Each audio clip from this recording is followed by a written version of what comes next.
business card. It's a front and back business card. She had an artist make an illustration for her, and then on the flip side, she has her real life Tracy with the rest of her information. It's one of the things that I see that I don't think is as strong as it can be, which is your business card. And this is just one of those classic quality presentations of the business card. Now that I've been out the brides, let's talk about all of us. There's a vendor strain of bridal attention. No, I do a lot of work, do a lot of shows around here. I use a simple spreadsheet, nothing fancy. Across the top of the spreadsheet, I have the months of the year. Down the left side, I have all the marketing initiatives that I'll employ during the year. In the appropriate box, I'll put in price.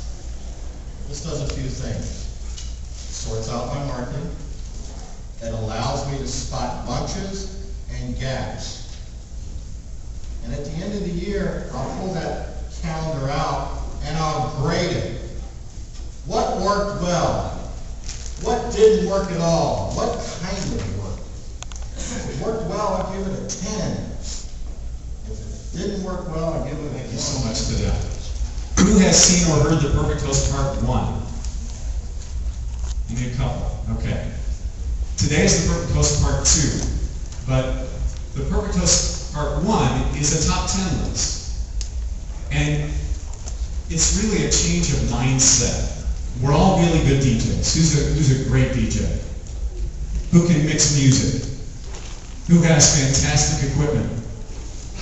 All those things are great. But to throw great parties, it's not enough. To throw great parties, you have to think of yourself as the host instead of just the music. Think for a second, put yourself in the mindset of having a party at your house. What do? First, you decide the date. Well, we're going to throw a party and I want to have it 3 months from now. Then you start making lists of who you're going to invite. Oh, we can't leave this person out because if we do, then their feelings are going to be hurt. And what are we going to serve? Okay, we decide all that. You're invested in that party. Instead of just showing up and playing music at that party, you're the host. You're going to make sure everybody has a good time. And you're going to take it personally if they don't. That's what the Perfect Host Top 10 Part 1 talks about. That's the foundation. And we're going to build on that foundation today. We have about an hour. I wish we could go through the whole top 10 of the initial one. It talks about show preparation, which is if you're throwing a party, what do you do to prepare? You should do those same things when you are going to be the DJ of a party. Making sure things are coordinated, making sure that your decor fits in with the bride's idea of decor. I do mostly weddings. How many school dance DJs here? And how many corporate parties? Bar and bat mitzvahs? Okay. All of these ideas can be plugged into the specific event that you do. Ask yourself that question. Are you there because somebody wrote you a check? Are you there just to make people dance? Or are you there because this is the only time that the bride and groom's friends and family will be in one room together one day? Are you there because this bar or bat mitzvah child turns 13 once? Because the corporate CEO wants to show his employees how much he cares about them? Do you understand the sense of purpose, and does that underline everything you do that night? It should. Do you really care? Are you really invested? Everything starts and ends with that sense of purpose. And if you have that sense of purpose, you're going to do a better job. They're going to have a better event. You're going to get more referrals. So remember why you're there. Be sure you have that sense of purpose. Or are you just there to make people dance? I'm standing up here as somebody who made lots of mistakes. I did my first event as a DJ in 1980. And along the way I made every possible mistake you could make. And for a long time I didn't care. I was just there because they hired me. And where do I set up? And how long do I have to play, and when can I go home? When I started to care, I didn't have to advertise anymore. My phone rings off the hook. Simply because I understand what they're going through. And that leads us to the next one. So many times I go to these events and I see people from the same company sitting together at a table like this, you know, at an association lunch. You're not going to meet anybody. You're going to meet the people that you work with. You got to split up. You got to work the room. You can always go out with your friends after the networking event, or you can go out with a group of people after the networking event. If you're well connected, act like a host or hostess. You don't know how many times I try to pair people up at different meetings that I go to. Oh, Roxy from the Palms. This is, you know, Lisa Lynn from Caesar's Palace. She's a catering manager, you're a catering manager, go at it, you know, that kind of thing.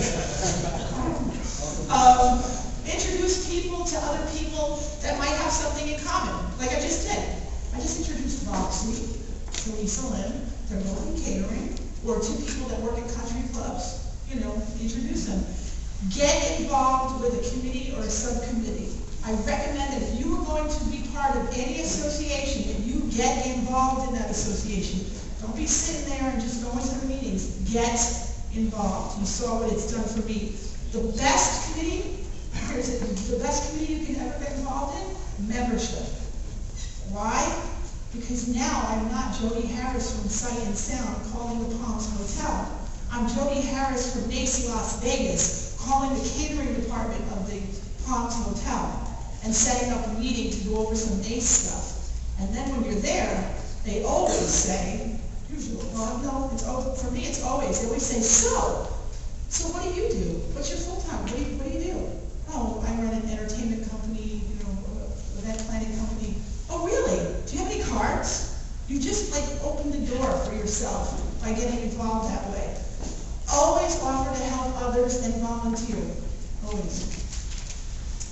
Be the go-to person at the events by making a donation. Andy touched on it. Andy was 110% right. I can't tell you how many times we get hit up for sound systems, photographers, videographers, and sometimes you just have to say no. Sometimes you do. But if you're trying to get into that association, it's a great way of getting in, making a donation.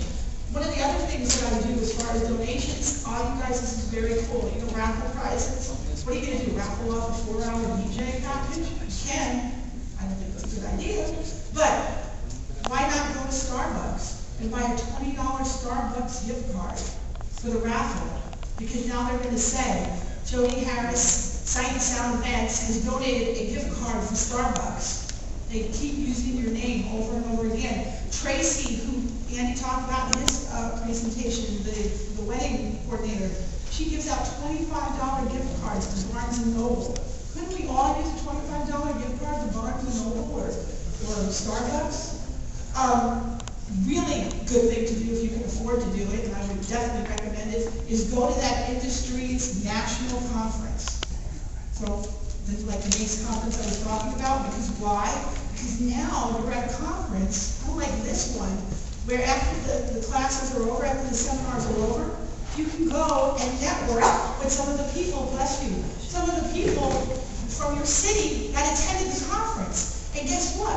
They're going to get an opportunity to know you a little bit better. That meeting that you were trying to get, that hotel property, that country club that you've been trying to get into, well, guess what? If that catering manager goes to that industry conference and you go, you've just made an awesome connection, because we all, you know, the chapters kind of hang out with each other. So they'll get a good opportunity to know who you are. Plus, it looks like you care about their association.